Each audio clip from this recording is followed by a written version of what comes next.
Governor Babagana Zulum is at the Bakassi camp along the Bio-Damboa Road to distribute relief materials to the victims of the flood devastation which affected the state capital, Maiduguri. Armed with the 3 billion naira flood intervention from the federal government, the governor donates cash, food items, and other necessities to the victims. He also gives an update on the situation. So far, so good. We have mobilized cooks, and they have started cooking food in this camp.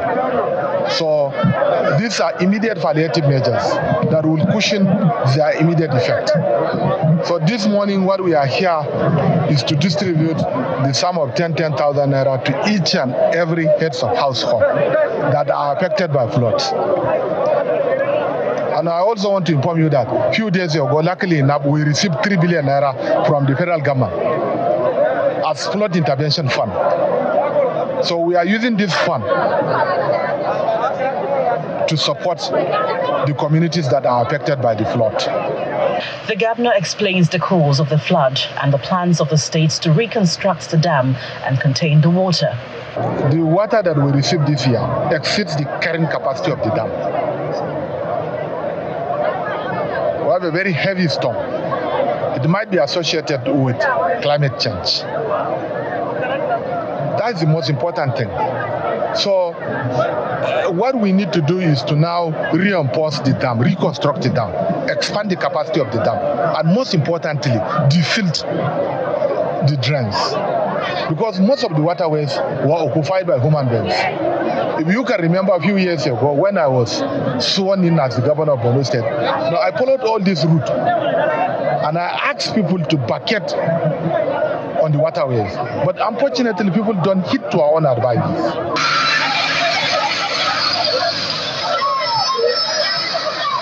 Families affected by the flood are being evacuated to safer grounds by the military and other security agencies. Don't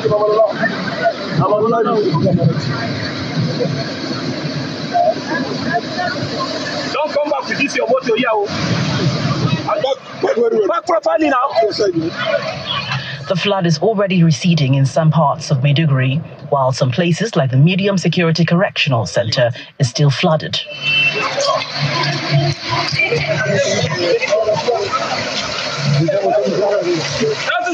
The Minister of Interior, Mr. Olubumi Tunji Ojo, accompanied by heads of paramilitary agencies, inspects the facility to assess the situation.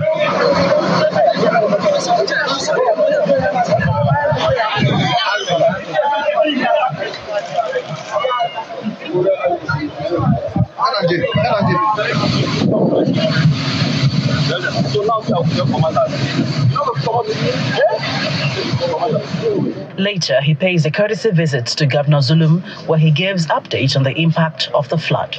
It's a sad moment, and we empathize with the people of Borno. And of course, the government is very much concerned. And in terms of our facilities, the correctional center, actions are presently ongoing. There are certain things I won't be able to disclose for at now because of security reasons, but you can be sure that we're on top of situations, 100%. The immigration passport office was affected, but the people of Borno can be rest assured that once we get back to Abuja, we will try as soon as possible with immediate effect to create another center, where they can start their normal activities. And of course, the fire service was also affected, but all this are just, to me, they are minor issues compared to the generality of the impact of the flood, on the people of Borno. The state government plans to set up a committee to look into the possible outbreak of the disease. Nevertheless, search and rescue operation continue in parts of the state capital.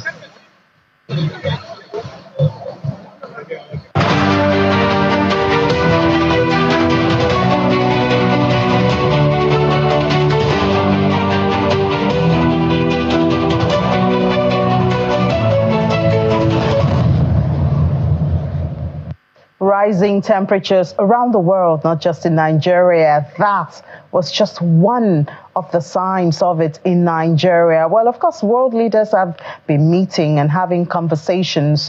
One major conversation that we had in 2024 was COP29. And of course, our environment correspondent was there and put this report together, and then we'll get a live details to that. I invite parties to turn to Agenda 14. Conclusion of the session. After an exhausting 2 weeks of negotiations, fraught with geopolitical divide, and 2 days after the conference was scheduled to end, witnessing 3 closing plenaries, COP29 President finally got an agreement in the early hours of Sunday, the 24th of November.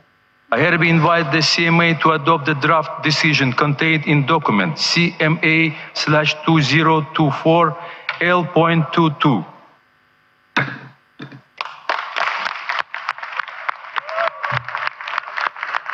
After the applause came the harsh criticism of the process. India questioned the presidency's intentions. Excellency, trust is the basis for all action, and this incident is indicative of a lack of trust, a lack of collaboration on an issue which is a global challenge which is faced by all of us, and most of all by the developing countries that are not responsible for it. But we've seen what you have done. However, would want to say that gaveling and trying to ignore parties from speaking does not behove the UNFCCC system, and we would want you to hear us and also hear our objections to this adoption. We absolutely object to this unfair means followed for adoption. The most anticipated new collective quantified goal only offers $300 billion per year by 2035 to tackle the climate crisis. It's nowhere near the $1.3 trillion that is needed, and it is not debt-free. Many say it is way too little, way too late. The African Group Chair says it is acrimoniously done. For Nigeria, it is simply an insult to the UN Climate Convention. And I'm saying that we do not accept this. You expect us to have ambitious NDCs. The NCQG was supposed to enable us to have realistic finance goals. $300 billion is unrealistic. But the COP29 president believes the Baku finance goal represents the best possible deal that could be reached. The representative of the EU and its member states pointed out to the delegates that this is a challenging geopolitical period, and sealing a deal truly is exceptional.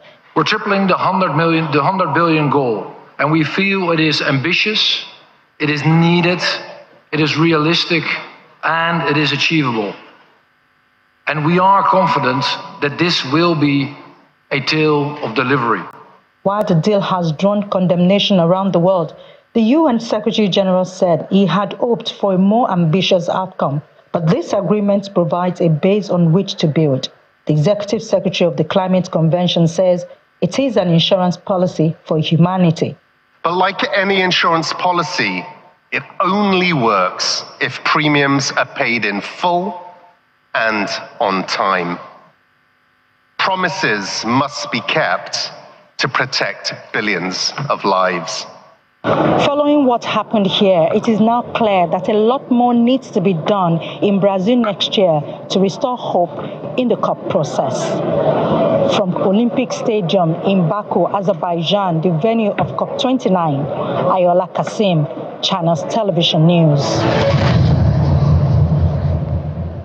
Well, I can see. All right, so Ayola Kasim is here, and I was just telling her before we came back on that the passion exhibited by individuals who are one way or the other involved in climate change or protecting the environment is really, you can really feel it. And of course, it's understandable when we look at the flood, for instance, and see the farms and see the lives lost. Yesterday, we're talking about food, and we saw how much damage that has done to our food security this year. So it's understandable that you have a lot of passion, but where does that passion lead to? The developing countries always feel that they are victims, just feeling the impact of the industrial activities of the developed country. We have climate financing. Accessing it becomes another, and this has been the talk for years, Ayola, as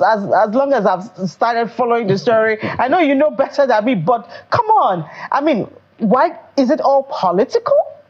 Well, it is political. That's the solution to climate change. Everything is political, really. Yeah, even at home, is political. at the nuclear family level, it is political.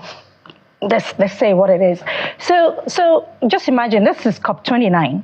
That means we've been having this meeting for 29 years. Yes. And we've missed some in between. I mean, since I've been covering, we missed, that's 2020 due to COVID.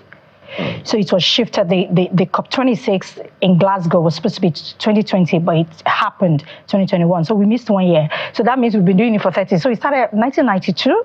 That's the first one that started the UNFCCC, that's United Nations Framework Convention on Climate Change, where parties come in and say, okay, this is an important thing to talk about. And since that time till now, so many conventions have been signed, and here we are. We're still bickering. You know, what touches me particularly about the environment and climate change, and let's, before we bring in our guests, the level of awareness over the years, particularly in the rural areas. And I'm passionate about that because that's where they feel it the most. The urban world can always modernize to deal with any eventuality. It was climate change one way or the other. That's us creating air conditioners and all those things, right? So, you know, they could always create technology, but the people in the rural areas, they feel it the more. So the level of awareness of environmental and climate change issues, how much would you say we have done over the years? When you go to the rural areas, when you're talking to the farmers, an average farmer, you know, they are feeding us, you know that the smallholder farmers are the ones feeding us. So they will tell you the climate is changing, so they know. But then, why are we not getting to where we're supposed to be? Perhaps they don't know what is causing the change. So they know that this weather, okay, rain is changing, this is changing and all that. But the thing, when I talk about climate change and the problem that is happening in Nigeria is like, well, maybe climate change has exacerbated this, it's made it more dangerous. But sometimes, let's tell ourselves the truth. Sometimes it's not as bad. You know, our problem wouldn't have been this bad. You're talking about the education that the people in rural area need. Maybe it wouldn't have been this bad. Okay, let me break it down. All right, so the Nigerian Meteorological Agency will tell us that you're going to have this length of rainfall is going to be this bad and all that. What they may not be able to tell us is, okay, it's going to be, okay, they will just give us the season, like, okay, between this month and this month. So it's going to be... And sometimes how much rain? Yes, you're going to have this length of rainfall. So we all know that we're going to have this length of rainfall, but how it's going to come, we don't know. It should be within 4-month period, you know, then we have the break, then another 4-month period. That's supposed to be but then the weather, the nature decided to do what nature wanted to do, which we can't control. What we can control is how to deal with this. So they've told us this length of rainfall. Are we prepared for that? We are increasing population. So we're going to the green area that's supposed to absorb some of this water, and then building them up. We're bringing them up. So water will find its level. That's number one. Then number two, infrastructure. I've been to some parts of the country. Beautiful roads, but there is no drainage. So where would the water go? They will say flash flood.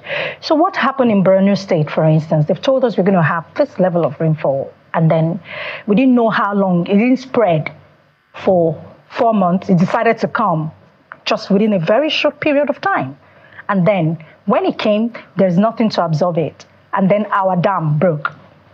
And that's when we had the problem. You see people saying, where the infrastructure, in the city, people are going on the motorway, there's the expressway, and then they're dropping pack of rice that they've eaten. They It drop goes it on back- the person employed to clean the motorway decided to put it in the manhole. It sounds complicated. No, it just but that goes is back human to the fact activity. that it goes back to the fact that the level of awareness is not as So significant. that's where we're going. So it's a human activity. So World Weather Attribution this year said that human activity is exacerbating, that's making it worse.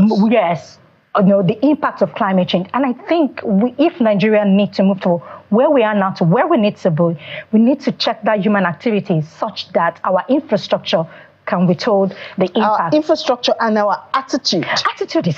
Okay, so let's bring in our panel. Dr. Nkiruka Madrekwe was over there in Azerbaijan, Baku, and I was talking about passion. I guess it's because of you. I think we're going to get a bit of that. She joins us, Director General, National Council on Climate Change. I'm looking forward to get that passion. But what we do with the passion, I think, is even more important. Dr. Madrekwe, we also have on the panel Ibironke Olubamiche, National Coordinator, Global Environment Facility Small Grants Program implemented by the United Nations Development Program. Also joining us, that's from Abuja studio. And then Nimo Basi, environmental activist, another passionate one right there, also joining us.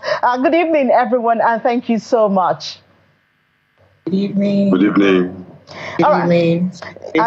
Predictably, I would like to start with Dr. Madrekwe. We saw you there in Baku, and it's not the first time. In fact, I was just observing that every time we have a COP16, a COP20, COP29, it never ends on the day it was stated to end. It always spills over to a day or two because of the issues to be discussed. And we've been discussing this, as Ayola noted, for about 3 decades now. And we have a lot of passion and ideas, but it seems not to change anything. What is the world missing? Good evening, everyone, and compliments of the season. Thank you for having me here. I would say, what are we missing? I would say, as a developing country, as Nigeria. One of the things I'm going to touch on a number of things, is say that we are trying to get it right.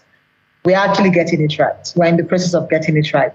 One of the first things the government did is to create an establishment, which is the National Council on Climate Change Secretariat, which is the National Council on Climate Change, and also the Act as well. So that's the very first step in getting it right. Okay. And the Act is very clear as to talking about the Climate Change Fund to help us warehouse all the climate finance that we need to be able to do what we need to do.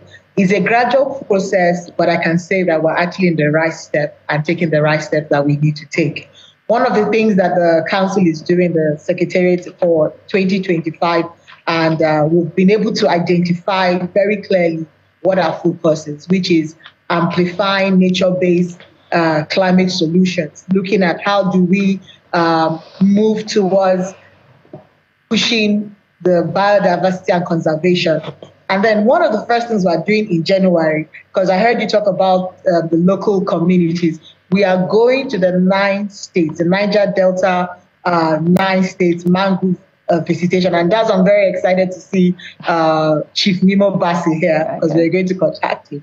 It's very easy to sit down in Abuja and talk about how to create awareness without going to the site itself. So we're going to the local communities. We're going to go and see the mangroves, because that's one of the things when you talk about nature-based solutions, the mangrove is very low-hanging fruit for us as a country, and it sorts the issues we have with regards to coastal erosions. So I hope I'm able to answer the question of what do we need to do. Another thing, again, is articulating very clearly what our climate finance strategy is. Yes, we have the ETP, that's the Energy Transition Plan. We are developing the Net Zero Investment Plan. We've said very clearly in our nationally determined contribution implementation framework how much it's going to cost us to implement the NDCs. But one of the things I saw coming out of the COP29 is that if, as a country, we do not clearly articulate one document, what our climate investment strategy is, like my people will say, we may not be able to get the tail of the cow, which is out of the $300 billion that has been said that they're going to give the developing countries. You see countries like Ghana, you see countries like Kenya, you see countries in East African countries, they are really cashing out big time on this climate finance because they're very clear what they want and how they want to do and how they want to get about it. Whether we like it or not, the climate will continue to change in layman's palace because, of course, you have, like Ayola talked about, human activities is not going to stop. We're going to continue to develop. It's going to continue to have greenhouse gas emissions. We're going to continue to have methane emissions. But what do we do? As the developing countries, we've identified that adaptation is one of the areas that we need financing for. Adaptation, we should look forward to getting grants, more grants than loans. And so when we're being presented with what looks like climate finance, but it's more development finance, we need to know what it is we want and how to engage it. So I hope I haven't taken your time, but just one quick thing before my colleague Ayola comes in. And you referenced the fact that some of these issues happen among people who don't have enough understanding of what the issues are.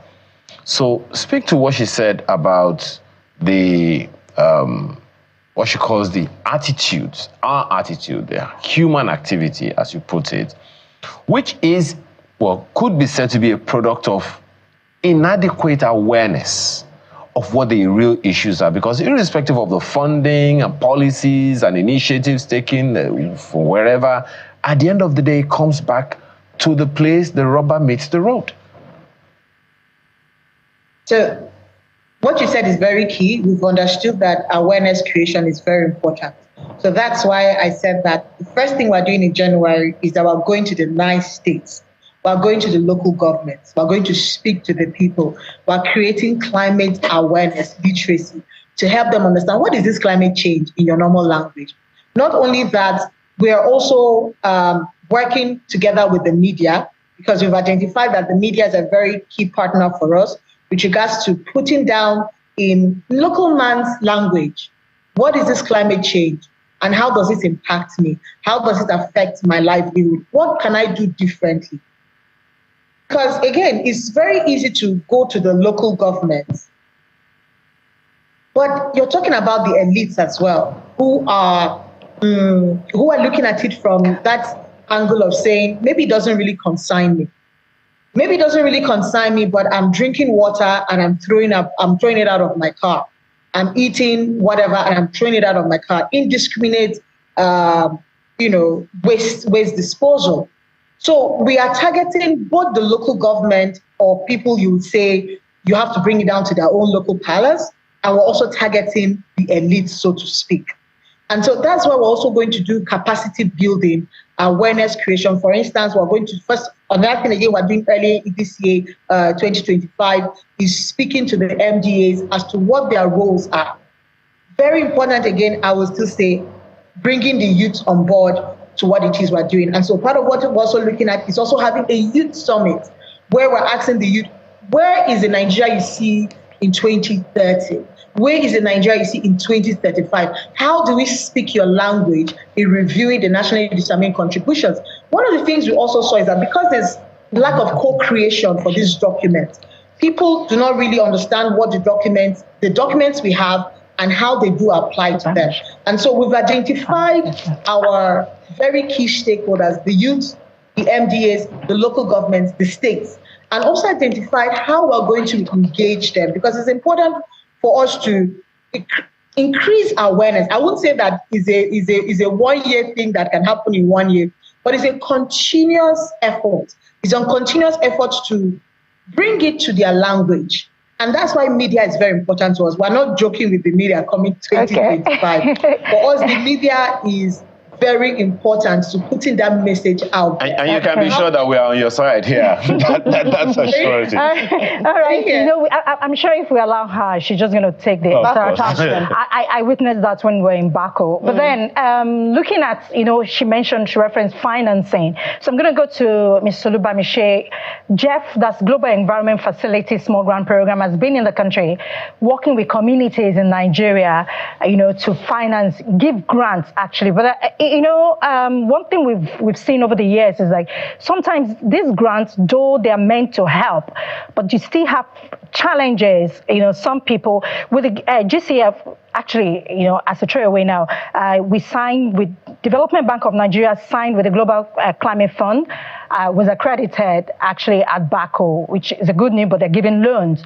But you give grants, that's Mrs. Olubamiche. You give grants to CSOs and all, and NGOs. Just talk us through some of the challenges. When we talk about grants, the slogan at COP29 is grants, not loans.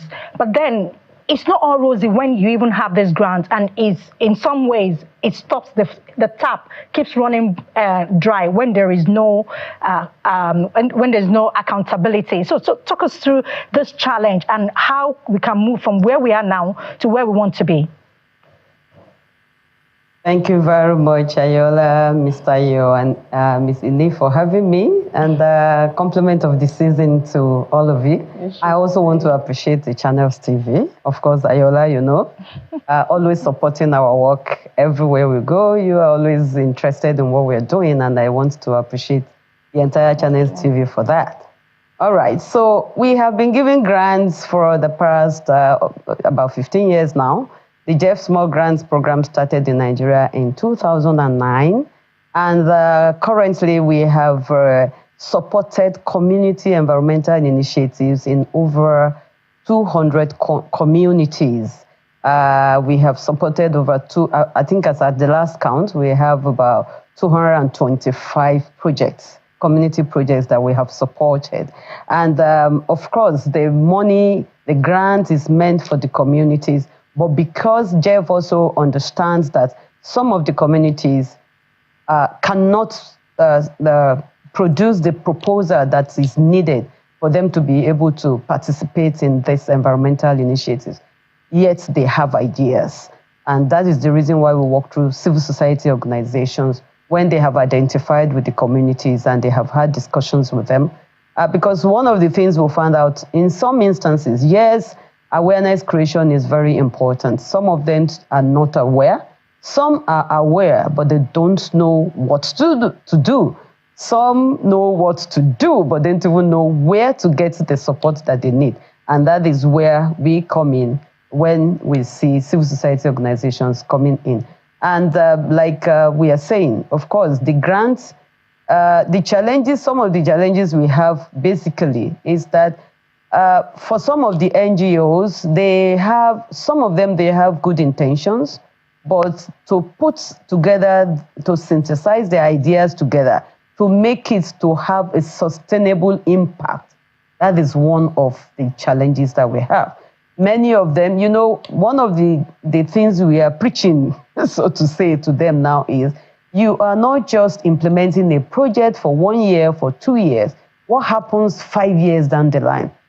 What happens 10 years down the line? And this is what we have been telling them, that, look, don't always think that it has to be, you have to go cap in hand, always having to go look for donors every time. But whatever you are giving, whether as a first timer or as maybe a continuous one to replicate or to upscale, please put in enough and very, very serious sustainability plan into your project, such that the communities after 1 year, 2 years, 3 years down the line, they can still, the awareness that is created, the skills that has been built, the capacity that have been built, and the tools that have been provided will actually be able to be replicated amongst them or even extended to other communities. So that's one or another challenge that we are having with some of the civil society organizations. Some, I will just say, some of them are like, oh, there is money somewhere, and let's just go for it. And so we have to really go back. I'm sure, Ayola, you're aware of this review of proposals and saying, no, you have not articulated what you want to do very well. It's not just enough. We are ready to support environmental initiatives as long as this money keeps coming. And Nigeria has not said we are not interested again. But are the civil society organizations ready to actually do the needful? Okay. Not just implementing a project for 2 years, but let it be sustainable. So we also make effort to build their capacity. Sorry, Mr. Olubamiche. I mean, you deal with them. You have to deal with the issue of requirements and qualification to get this grant. Doesn't that present a good opportunity for this awareness and knowledge sharing, about some of those activities that we're talking about that could actually, perhaps the grant can be an incentive for them to follow what they're supposed to do? Exactly, that's what we're doing. You see, one thing I have come to realize is that Nigeria is very big. People are doing things at their corners. Because what I used to tell people, what I still tell people is that, yes, the global community is discussing about climate change. How does it affect you personally? How does it affect your family? How does it affect your community? How does it affect your bottom line? Is what I think we should, because of course we are leaving the policy, we are expecting the government to take charge of the policy aspect of managing the environment and climate change, as the case may be. But again, the communities, every project actually building a measure of awareness creation, and we go ahead of it. SGP will ask you, it is not just to train them. It is not just to build their capacity. They must be able to put this training, the skills to practical demonstration. Perhaps that when you go, then they are able to repeat it themselves. Perhaps, Mrs. Olubamiche, perhaps one of the challenges, my apologies, perhaps one of the challenges is the disconnect in the issues. So let me ask Mr. Bassey this. You're an activist, you're an environmental activist. Yesterday we were talking about food. It was all over the place about the impact of flood, which is an environmental issue, on food production. So perhaps one of the challenges we've had in connecting the dots for our people is the impact of one on the other. Impact of environment on food production, impact of environment on economic growth, impact of climate change on whatever else it is. How well would you say we're doing in that space of connecting the issues that affect us on the streets every day, where environmental issues, how they affect the economy directly? How are we doing in terms of connecting the dots? Well, first of all, thank you so much for hosting this program and compliments of the season. Now, the dots have been, there's been a lack of connection of the dots for a long, just not starting now, for a long time. When we talk about sustainability, the environmental aspect is often ignored. Because when the economists and the politicians speak, they're looking at how much money they can make. And so the economy, it always takes a higher level of consideration. But the challenge again is that when you neglect the environment, what you think you are gaining, you are actually losing. This is why working at the grassroots is extremely important. And our communities have become laboratories of disaster, I would say. For example, I'm happy that Dr. Madueke will be visiting Niger Delta, because if you go to some of the communities, they will show you on the walls of their buildings, this is the level of the flood we had in 2012. This is the level of the flood we had in this year. The marks are there. Nothing has changed. They've not changed their buildings. They've not moved to anywhere else. They are just battling to survive the flood.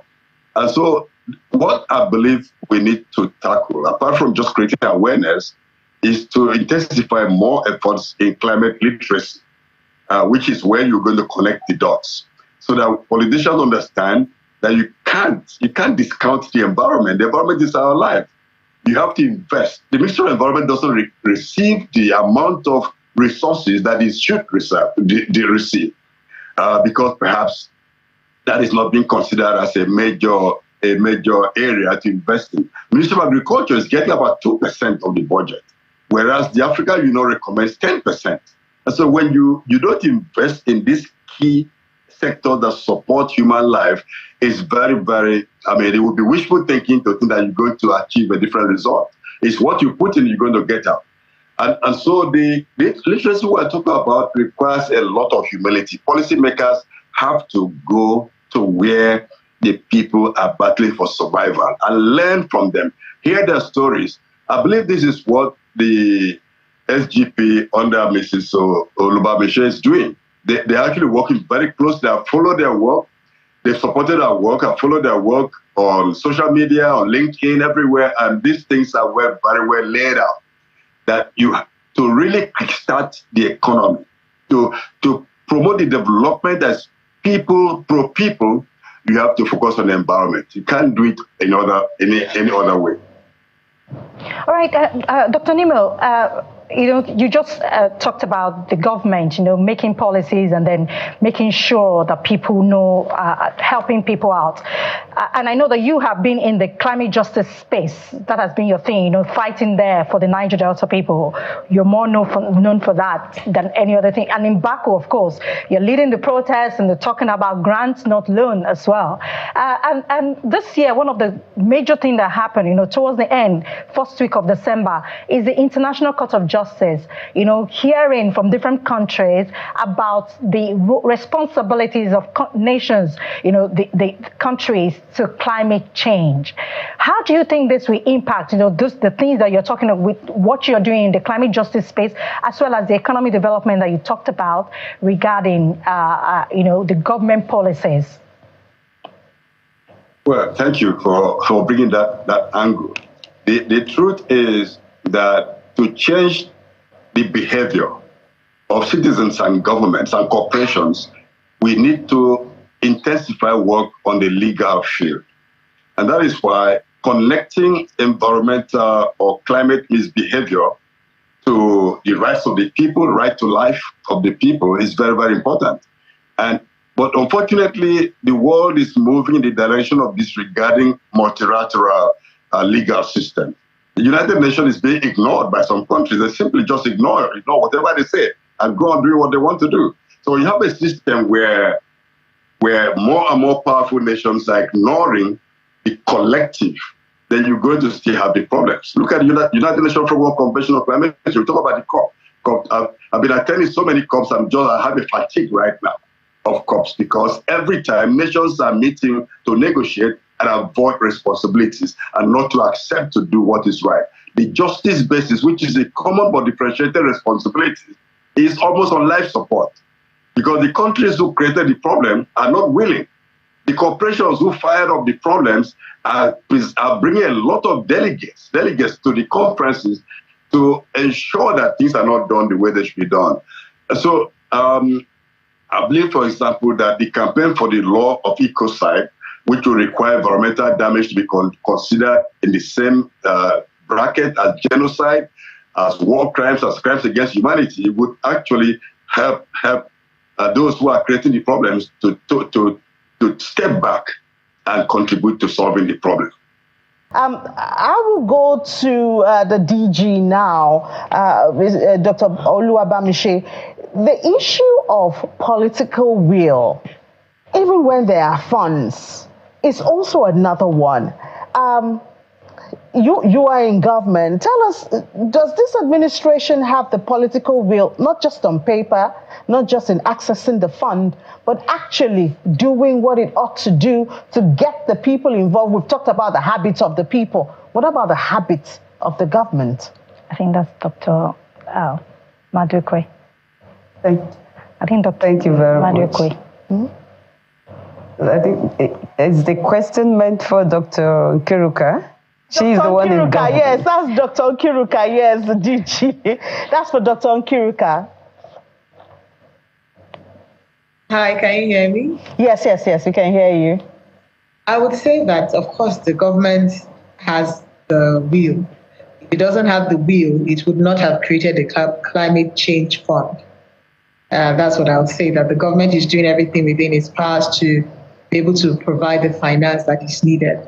Also, you have the Ministry of Finance and Budget and Planning ensuring that the budgets of ministries, departments and agencies are aligned with climate actions. So, of course, the government has that political will. And we see it how? Sorry? The actions that show that the government has the will, how much interaction, how much collaboration with the people have we seen? I would still say that, again, that's why you have the National Council on Climate Change Secretariat to serve as the coordinating entity with the ministries, departments, agencies, private sector, and individuals. And that is what we're doing. And that's why we're telling you that the first things we have is to go to the field. And that's that interaction that government has, and that's the political will. You cannot say any other political will than creating the National Council of Climate Change Secretariat as the coordinating entity that bridges the gap between the policy makers and the policy, you say, where the rubber meets the road. And that's exactly what the National Council of Climate Change Secretariat is doing. So can we say the perception of bureaucracy and not so transparent actions, corruption, and all of that, can we say that has been eliminated in the system? I would say, okay, first things first, looking at, so let's take transparency. When I came into government, when I came into office in June, one of the first things we said was that we are doing climate accountability and transparency. For the very first time, we created digital platform to request for COP applications for COP. We did not have anybody send in any paper request. Why did we do that? Because we wanted Nigerians to see real time who requested to go to COP, who was accredited to go to COP. And we have to ensure transparency. One of the things we're also requesting from partners is for them to tell us, who did you give finance to and what is the finance used for? That is also government taking charge of accountability and transparency with regards to the finance we are receiving, to ensure that we are receiving climate finance and not development finance. So that is number one. Number two. Number three as well is, again, what we've also done is to open up the portal for persons to interact with the Council on Climate Change Secretariat. For instance, we had asked for NGOs and CSOs to tell us what they are doing in the space. It may seem like nothing much has been done, but we are consistently engaging with the public to say, this is who we are, this is what we're doing. We're also bridging the gap between the subnationals and the nationals. Because one of the things we saw is that a lot of things are happening at the subnationals, but it's not reflected at the national. And there's that gap in terms of communication between the subnationals and the nationals. And everything we did and everything we've done in 2024 is to bridge that communication gap. So I would say very much with regards to accountability and transparency, that government is doing a lot. With regards to corruption as well, we are a very open book. And we've said, this is how much we are receiving. This is how much we want to tell you we are receiving. And that's what we're asking the development partners to tell us. And that's why we also created the accountability transparency portal, which is the core portal that we did. For the very first time, it has never been done, that you see clearly who asked to be accredited and who was accredited and who went to COP. Okay. Because for us, transparency is very important to this government. Okay. Accountability is very important as well to this government. One of the things that usually bothers me, and I'm taking this to Mr. Nemo Bassel, that's the way to me. Let's be sure. Now, is that many times when we talk about these issues, developmental issues, it's exciting to talk about at the federal level. But Mr. Bassi, the issues are down there in the states. You live in Uyo. At least that's where we are speaking to you from right now. And the Director General, Dr. Maduekwe, has said that they're going to come visit you.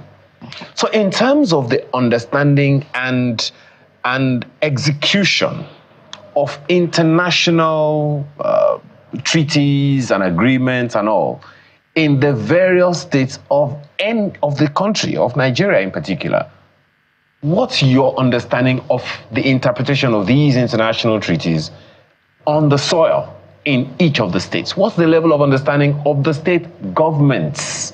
I think you are the one that talked about the political influences the other time. So what's the understanding from your perspective of the issues in the states? I believe that the states are quite aware of what is going on, what the challenges are, because they live closer to the people than mostly in Abuja. But again, I would say that in terms of political will, sometimes there's willfully ignoring the reality. I see that at all levels. And I'll give you one example. One example is that in May 2020, the Ororo 1 oil well off the coast of Ondo State in very shallow water blew up and been burning and spilling for more than 4.5 years, going to be 5 years next year. So you're having this fire burning of gas and oil burning and spilling in the ocean, in the near onshore, completely affecting the fisheries, the livelihoods of the community people, and nothing is being done to stop that fire. I mean, the water at that level is just about 10 meters deep. The Gulf of Guinea oil spill was in the water that was about 1.5 kilometers deep. And so this is something that was said could be handled within a few weeks, but we're going towards 5 years. So this, to me, is willful blindness, because the government is well aware of it.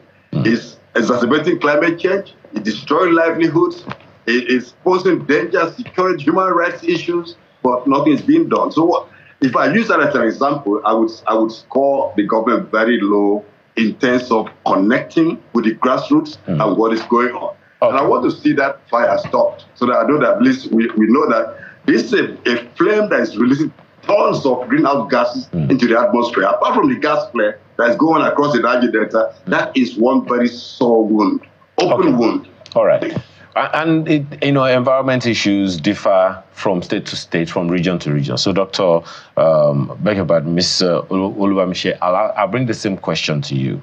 I mean, a UNDP program is anywhere, but they are everywhere, all over the nation. So in terms of an understanding of the environment and climate change issues that we have to deal with in our country in 2024 and looking forward, what are the things that need to happen at the state government's levels so that we can have a better result as opposed to what we had in 2024?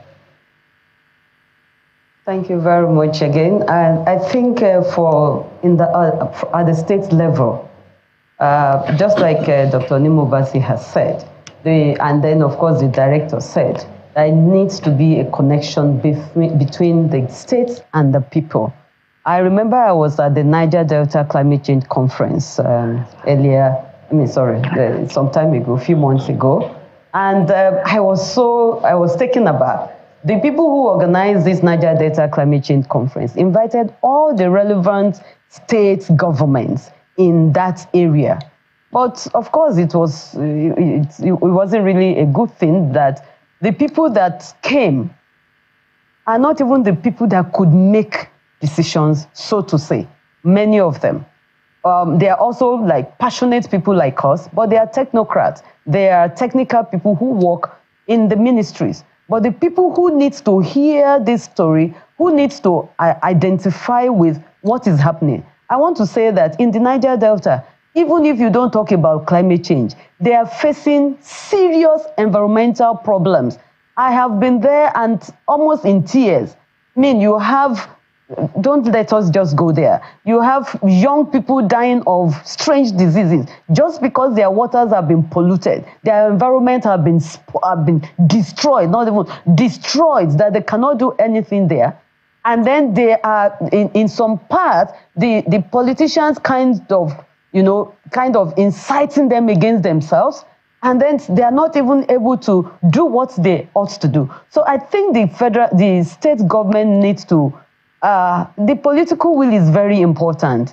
There is nothing that can really be so massive that will affect many people at a time, and corporately, without the state government being part of it, because they are the one that will make the policy. They are the one that will show interest. And then whatever efforts, whether individual groups, activists are making, will now be like addition to whatever they are going to do. And of course, whatever they are doing will help the people to be able to know that, let's just hope that government is after our interest, then we can. Let's just hope that the lessons are learned now. Otherwise, I mean, we're still going to be in this. As we head to 2025. I know, but then quickly, just before we go, because the nationally determined contribution, that's our national plan, we're supposed to have submitted, but we have till February. I want to know what the DG, since she's in charge of this, what we should expect in the new NDC 3.0. And also, Dr. Nemo mentioned the pollution, which is the you're talking about the monitoring of the short-lived pollutants. Why focus on short-lived when we have long-lived pollutants as well? Quickly, in 1 minute, if you can do that for us, please, as we're going. All right, I'm going to touch a bit on the short-lived, if you don't mind. I know Chief Nimo is going to touch on it. So one of the things we're doing is the ICAT Phase 2, and that's also looking at the monitoring, reporting, and verification. And then very important as well for us is we've targeted methane and black carbon. So we're building capacity on monitoring, reporting, and verification, because that's one of the gaps we saw when we did the national stock take. We saw that a lot of things are happening, but people do not have the capacity to monitor, review, and verify. And so we're building that capacity. Then to the NDC 3.0, third generation NDC. So for us is co-creating this document. A whole of society, a whole of government approach to developing the NDC 3.0. And so it's very important for us. We're also bringing on board relevant stakeholders. And I'll say again, the media is part of the persons, the people that are bringing on board. We're having academics as well, to have also the relevant MDAs as part of co-creating. All right, Dr. Madrekwe. I mean, I know Ayola will follow up on this, and the media is your friend because we need to make our own environment and climate really full. So I want to thank you so much. Our panelist, Dr. Nkiruka Madrekwe, is the Director General, National Council on Climate Change. We have Ms. Bironke Olubamishe, the National Coordinator of Global Environment Facility Small Grants Program. That's by UNDP. And then Mr. Nimo Basi, environmental activist. Thank you so much for being a part of this 2025. We hope will be a year of collaborating with the people in the rural part that will help us. Thank you so much for being a part of this program.